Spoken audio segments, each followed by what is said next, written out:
Hey guys, today I want to talk a little bit about Cryptomattes in Flame, and especially if you're new to Flame or coming from Nuke, it could be a little bit overwhelming because it's definitely not as straightforward as you've experienced in Nuke, for sure. The results will end up being the same, but you got to take a few more steps to get there. So I want to show you how to do that. But first, it might be easier if we actually go to Nuke first to see the same scene and process the Cryptomatte there, just so you can see how good they have it on their side of things.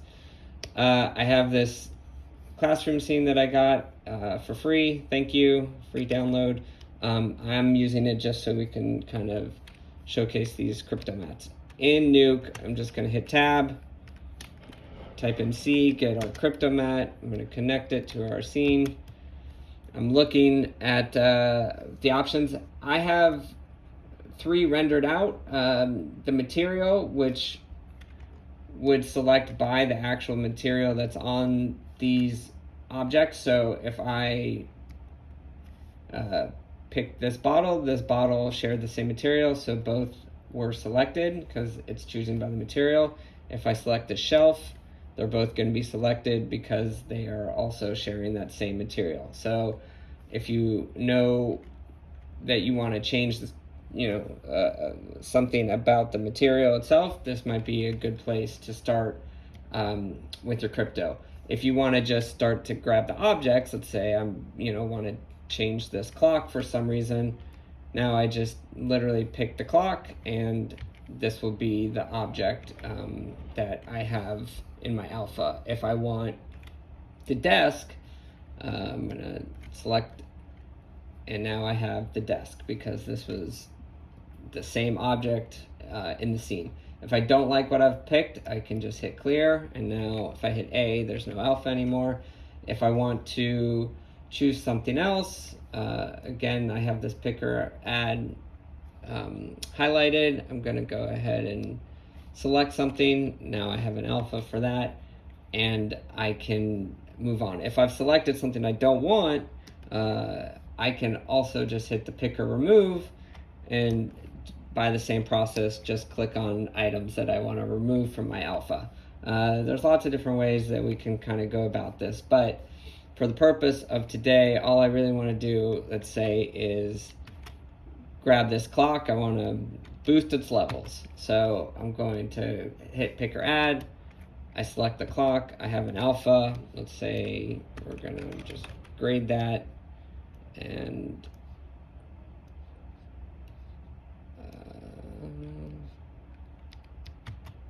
so now I'm going to just gain that up. And then that is all we need to do to get this to work. It's a pretty easy process, and you don't have to deal with multiple inputs. Even though all these different layers are inside the render, they are not actually data passes that you need to manage in any way. However, moving to Flame, we're not so lucky. So in Flame, I have this multi-layer EXR, same one that we were using in Nuke. I have all those same crypto passes that we just saw are in Flame, and I do need to be somewhat aware of them so I can use them properly. I'm going to hit F12. I'm going to type in Cryptomatte, and by default, you're going to see that it has quite a few inputs here. And unfortunately, we need all the inputs, and we need to use them in the right way in order for this to make any kind of sense. It'll give you a little bit of a guide in that it'll say Crypto 0, Crypto 0A for the alpha, Crypto 1, RGB, Crypto 1 alpha, Crypto 2, etc. So here we're just going to connect the dots. So let's say we want the object again, because we just want to get that clock. I'm just going to use the beauty as our top input, just so I can see the scene when I'm selecting. And from here, I'm just going to grab the zeros, which is the foreground and the matte, and then the ones, the foreground and the matte, or the fill and the matte. and then the 2's then filled in mats. So we have 0, and then 0 alpha, 1, 1 alpha, 2, and then the 2 alpha. So I have 6 inputs. This top input could be anything. I just like it so I can see the scene. And from here, this is kind of similar to the picker in Nuke. I'm just going to hit add, and then I'm going to select the clock. And here, let's make this more obvious. And now if I hit,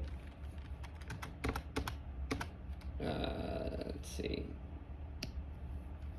my result view, which is F4, I am now looking at our mat. This is great. This is an overlay just to tell me what I've selected. What's nice about the Flame version, I think, is that I get 4 different outputs so that I can assign from one Cryptomatte. So from here, say I want to name this. This is our clock. Right now, it's going to be output to all 4 inputs. So on 1, 2, 3, 4, you're going to see that the clock is in both of these outputs. However, let's say I want this cube desk kind of thing happening. Again, right now they're going to both be in the same output. If I, let's see, this is, let's say files. Now I can assign the clock to 1. Let's say I want the files on 2. So now between the context, I have clock and files. Can add to this again. Here's the door. I can see there's door. I want to add this handle to the door. So to do that, I'm just going to add. And now I've got 2 objects. So we'll just call this door 1 and door 2. And we'll put these on input 3. So now that's the door by itself. And just to follow this up, we'll go ahead and do this bottle. So let's see. Now we have that bottle. We'll put this on input 4. Name this bottle. And just check it. Yep, so there's bottle. So now I can use all these outputs to do whatever I need to do. So if I wanted to grade that clock, there we go. If I run out of inputs, I'm just gonna have to, I can duplicate and keep selections. I can get into this one and I can just go ahead and quickly delete them. Just like in Nuke, if I've added something and I don't want it, besides deleting, I could just replace it with something else. And I have now kind of moved the input around. We can also be a little bit more gestural. So if I just hit add and take my cursor and just move over the scene, wherever I start to highlight, I can start to add as many inputs as I want, and then I can just start to delete them off or replace them as I need to. There's really no shortage of ways. I think the most important thing for today's purpose is really the hooking up of the layer compared to Nuke, where you don't have to do any of this. Nuke is pretty simple in that I just get, let's view our RGBA, where I can just pick from anywhere, kind of like a paint by numbers, and don't have to combine any inputs together to make it work. Flame, yeah, unfortunately, we're just not so lucky. Let me just do it one more time. And again, this is just the built-in Cryptomatte. There is a Matchbox one as well. So we have our Cryptomatte. Let's see, we do material this time. So I'm gonna kind of zoom in here. I'm gonna make sure I'm grabbing material 0 and it's alpha, 1 and it's alpha, and then 2 and it's alpha. And now, just like in Nuke, if I select this red bottle, it should grab both of them because they're both sharing the same material. And it does. I hit F4 just to see the output.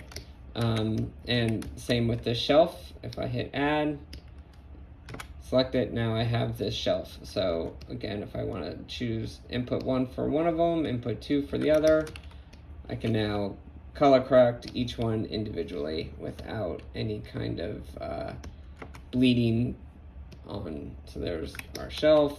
I'll just duplicate this, and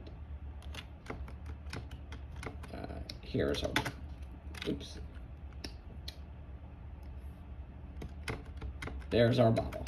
I hope this helps. Let me know if you have any questions or you need anything explained with deeper detail. Thanks. Have a good day. Bye.